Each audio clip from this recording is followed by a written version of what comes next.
Surxondaryo nafaqat boy tarix va madaniy meros, balki ulkan iqtisodiy va turistik salohiyatga ega hudud. Viloyatga Surxondaryo Xitoy investitsiya forumi doirasida tashrif buyurgan xitoylik tadbirkor va ishbilarmonlar ham vohaning ana shu imkoniyatlari bilan yaqindan tanishdi.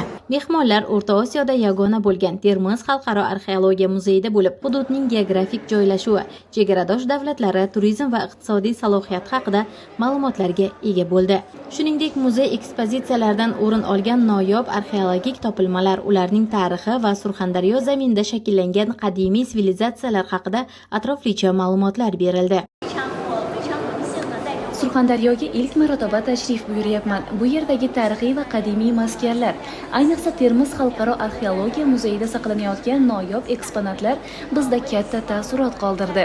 Hududning boy tarixi va madaniy merosi bilan tanishish biz uchun juda qiziqarli bo'ldi. Surxondaryoning geografik joylashuvi, turizm va iqtisodiy salohiyat ham e'tiborimizni tortdi. Menimcha, bu hududda turizmni rivojlantirish va yangi investitsiyaviy loyihalarni amalga oshirish uchun katta imkoniyatlar bor. Ertaga o'tkaziladigan xalqaro forum ikki tomonlama hamkorlikni yanada rivojlantirish uchun muhim qadam bo'ladi. O'ylaymanki, bu kabi uchrashuvlar orqali yangi loyihalar va o'zaro manfaatli kelishuvlarga erishiladi.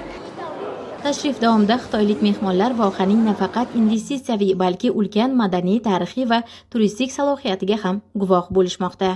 Tafsilotlar bilan Ishonch telekanali orqali tanishtirib boramiz.